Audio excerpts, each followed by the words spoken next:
हिंदुस्तान एक सच्चा देश प्रेमी जब भी अपने वतन का नाम लेता है तो उसके दिल की धड़कनें बेतरतीब ढंग से चलने लगती हैं। यह देश प्रेम तब बेहद खास हो जाता है जब एक फौजी बॉर्डर पर खड़े होकर अपने देश की हिफाजत करता है। हिफाजत देश के दुश्मनों से, हिफाजत बुरी ताकतों और दिलों में नफरत भरकर रखने वालों से। लेकिन तब क्या होगा जब एक हिंदुस्तानी फौजी अपनी बीवी से पाकिस्तान की सरजमी पर 15 साल बाद मिलेगा? कैसे सामना करेगा वह अपने कल का? किन मुसीबतों और चुनौतियों से वह टकराएगा? आइए सुनते हैं मोहब्बत और देश प्रेम से भरी कहानी इश्क सवा रुखसार इदरीसी की आवाज़ में। हिंदुस्तान और पाकिस्तान के बॉर्डर पर तनाव का एक दिन। पाकिस्तान के लाहौर शहर में आज का दिन माहिरा के लिए थकान से भरा हुआ था। पूरे दिन वह अपने शौहर वसीम की दुबई यात्रा की तैयारी के लिए कुछ न कुछ करती रही थी। उसके शौहर की यह पहली हवाई यात्रा थी।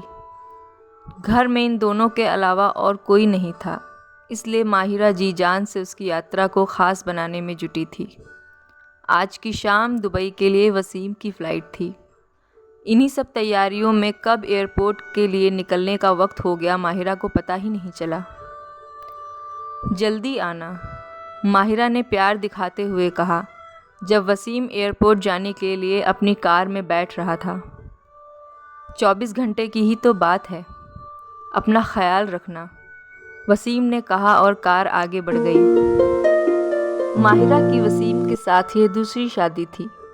इसके बावजूद वसीम के लिए उसका प्यार कहीं से भी कम नहीं था, जबकि वसीम शादी के 15 साल बाद भी माहिरा को पूरी तरह अपना नहीं बना सका था। कठिन हालातों में उनका निकाह होना शायद इसकी असल वजह थी।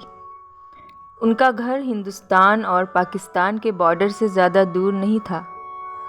वसीम को आज अर्जेंटली ही दुबई जाना पड़ रहा था। ऐसा नहीं था कि माहिरा हिम्मती नहीं थी, लेकिन आज अपने ही घर में अकेले रहने की ये नौबत पहली बार आई थी। लगभग आधी रात का वक्त था। गुलाम अली साहब की गज़ल मध्यम मध्यम रात के अंधेरे में घुल रही थी।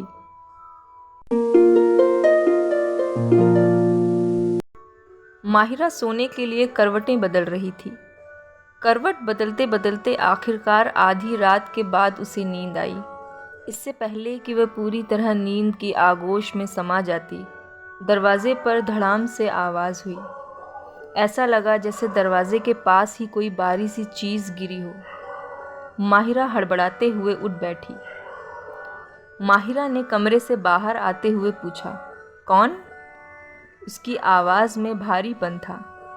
दरवाज़ा अब धीरे धीरे हिल रहा था। अभी भी कोई चीज़ रह रह कर दरवाजे से टकरा रही थी। माहिरा ने आवाज़ बुलंद करते हुए फिर पूछा, कौन है? जवाब क्यों नहीं देते? उसकी घबराहट बढ़ रही थी। कोई जवाब ना मिलने पर वह दरवाजे के बिल्कुल पास आ गई। कौन है? माहिरा ने एक और कोशिश की। दरवाज़ा अब भी हिल रहा था। थोड़ा और करीब जाने पर बाहर से किसी के हिलने और दर्द से कराहने की आवाज़ उसे साफ साफ सुनाई देने लगी। ना चाहते हुए भी माहिरा ने झट से दरवाज़ा खोल दिया। दरवाजे के बाहर खून से लथपथ गंभीर हालत में एक नौजवान कराह रहा था। नॉक करने के इरादे से घायल अवस्था में वह बार बार दरवाजे से टकरा रहा था। उसके बदन पर आर्मी की लाल खून में सनी वर्दी झूल रही थी। वह जवान दर्द से तड़प रहा था। जब तक कि माहिरा उसे ठीक से देख पाती वह वहीं बेहोश हो गया। उसे 3 गोलियां लगी थीं और उसका पूरा बदन आग की तरह तप रहा था। उसके कपड़े खून से सन गए थे। वर्दी देखकर माहिरा समझ चुकी थी कि वह कोई हिंदुस्तानी फौजी है। किसी तरह वह उस फौजी को कमरे तक ले गई, लेकिन उसका दिमाग अब भी काम नहीं कर रहा था। डॉक्टर को वह बुला नहीं सकती थी और इलाज उसके बस की बात नहीं थी। माहिरा को ना जाने क्यों उससे कुछ लगाव सा महसूस हुआ। वह खुद एक हिंदुस्तानी थी, शायद ये एक वजह हो सकती थी। लेकिन माहिरा उसकी छुअन, उसके बदन की गर्मी यूं महसूस कर रही थी जैसे उसे जानती हो। एक गोली उसके दाएं कंधे पर लगी थी और दूसरी गोली ने उसके दाएं जांघ को चीर दिया था। जबकि तीसरी गोली उसके पेट को छू कर निकल गई थी। माहिरा को कोई रास्ता न सूझा तो उसने खुद ही इकबाल की ड्रेसिंग शुरू कर दी। काफ़ी मशक्क़त के बाद माहिरा आखिरकार उसके शरीर से तीनों गोलियां निकालने में कामयाब हुई थी। खून बहुत बह चुका था, इसलिए सबसे पहले माहिरा ने उसे और बहने से रोका। 2 घंटे में उस जवान का चेहरा बदल गया था। जब वह आया था तब गठीला और ताकतवर दिख रहा था, लेकिन अब किसी किशोर की भांति वह बेड पर बेहोश पड़ा था।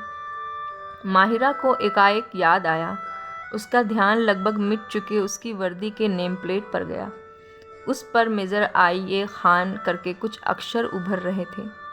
माहिरा उसे नॉर्मली सांस लेते देखकर खुश थी, लेकिन अब भी घबराई हुई थी। न जाने क्यों वह उस जवान के बारे में और जानना चाहती थी। उसका चेहरा माहिरा को परेशान कर रहा था। ना चाहते हुए भी माहिरा ने आखिरकार उसकी जेब टटोली।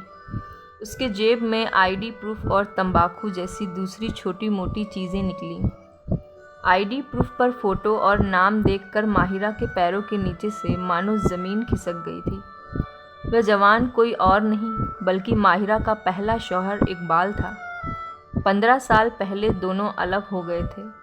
तब माहिरा वसीम से निकाह करने के बाद हिंदुस्तान छोड़कर पाकिस्तान चली आई थी। उसने कभी सोचा भी नहीं था कि इकबाल उसके सामने फिर कभी आएगा, वह भी ऐसी हालत में। इन 15 सालों में उसका चेहरा बिल्कुल बदल चुका था। माहिरा अब इकबाल का सामना कैसे करेगी?